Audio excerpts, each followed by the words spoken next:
The answer will come to light. Harry and Meghan's 3-day marriage test after suspicions of a breakup. So there is one thing that's often underreported that we got to talk about when it comes to Harry and Meghan, the Duke and Duchess of Hypocrisy, aka the gruesome twosome.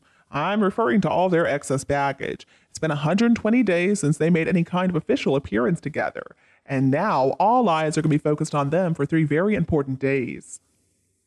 So last year, when they came back to the UK, using a private jet, of course, for the Queen's Platinum Jubilee celebrations, photos were showing that they traveled with a lot of stuff. They even had their own high chair. And then in their docuseries, Harry and Meghan, that aired on Netflix last year, there are so many shots of them stuffing these big suitcases. And at one point, we see Harry giving his then baby son Archie a ride on a very, very big suitcase. So it looks like Meghan and Harry are many things, but based on the evidence we have available, are they light packers? It doesn't seem so. So I do feel bad for the baggage handlers in Dusseldorf, considering Meghan and Harry are supposed to arrive in Germany for the Invictus Games this week. It is the same event in which in 2022, Meghan wore about $92,000 worth of new clothes in only 3 days, according to the Daily Mail. Whew, this week is going to be pretty interesting. I mean, from the suitcase situation all the way to the fact that so much of Meghan and Harry's future is riding on just a few days. So are we going to see them pull off the image reset they so desperately need this week? Are they going to be able to finally dispel these marriage problem rumors? Is it going to be a week of positive PR for the Montecito morons? Or, like so many things that Harry and Meghan get involved in, is everything going to start falling apart in only a few days?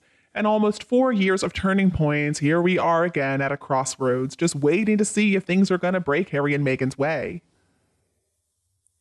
We can already see some differences between this year's games in comparison to the 2022 event. So Meghan and Harry are not going to be arriving together. Harry's going to come back to the UK this week for the Well Child Awards, and Meghan, well, she's only going to meet up with him in Germany. Assuming we're going to see them together at the beginning, that's going to mark 116 days since Meghan and Harry made any kind of official appearance together.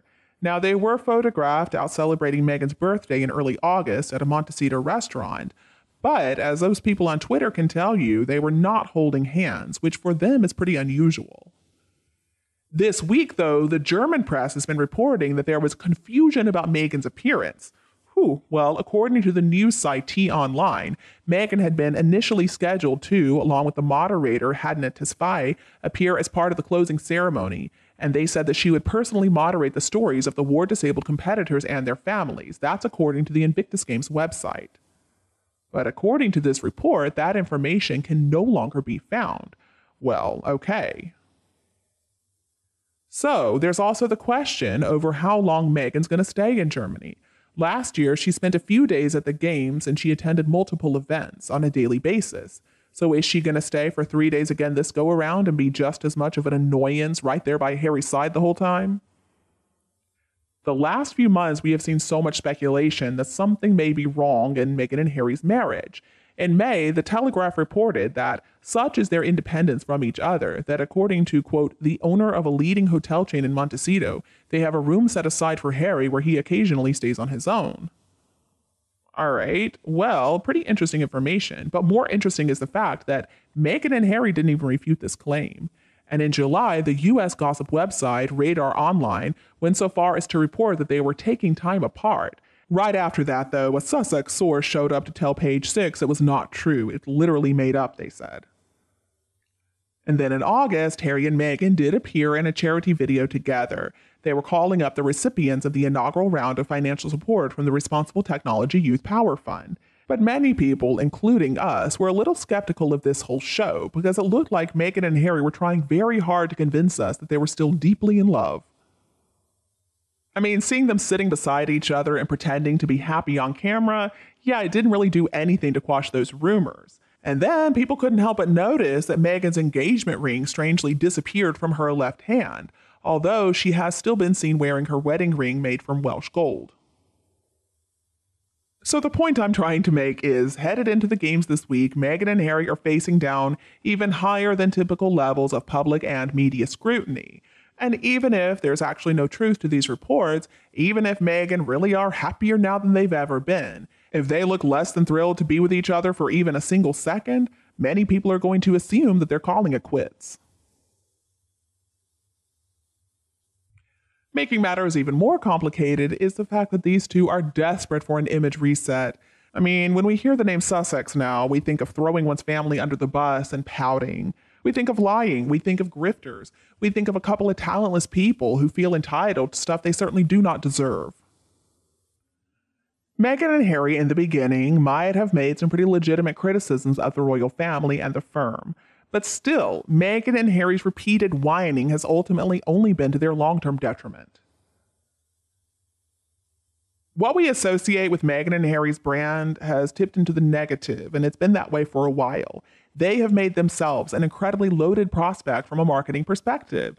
So maybe their relentless attacks and complaints against the firm are personally cathartic, and maybe it kept Netflix and Penguin Random House happy. But now they are the world's most famous figure symbols of family dysfunction. Is that really what they want to be? I hope not.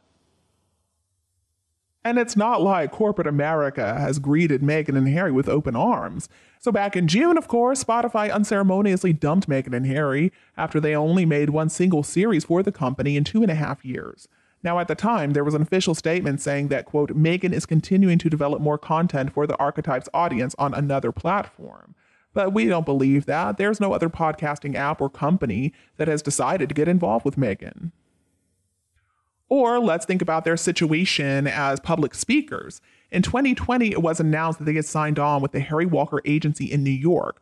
There were reports claiming that they could pick up as much as $1.5 million a speech.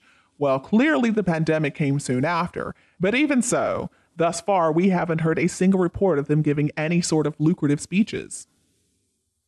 Boris Johnson, on the other hand, well, he made nearly $5 million in advance speaking engagement fees from the very same agency in the less than 6 months since he left office. And then Harry and Meghan make the problem a lot worse with everything they say and everything they don't do. From an objective position, it's clear to see that Harry and Meghan haven't done or achieved anything important since they left the UK, other than making themselves some money and buying a home they could use to film the next season of The Bachelor in. Just consider it for a moment. Meghan and Harry have talked about themselves a lot. Harry wrote about himself.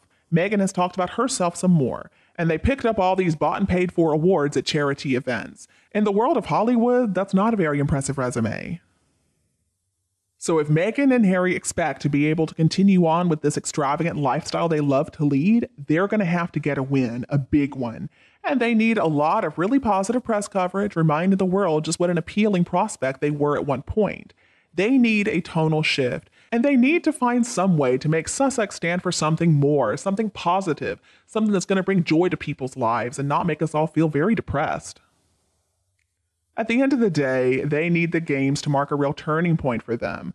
They need to find some way to transform back into hot commodities. They need something that's going to get corporations in America calling them. As much as I love John Lennon, I gotta disagree with him here. I'm afraid that in life, you do need more than just love. And you, what do you think about these updates? Please tell me your opinion below in the comments. If you think my video is helpful, don't be afraid to like and share with your friends and relatives who would love it anytime you want. And don't be afraid to click the subscribe button to get more updates in the future. Thank you so much for tuning in, have a lovely weekend, and we'll be back to see you all tomorrow.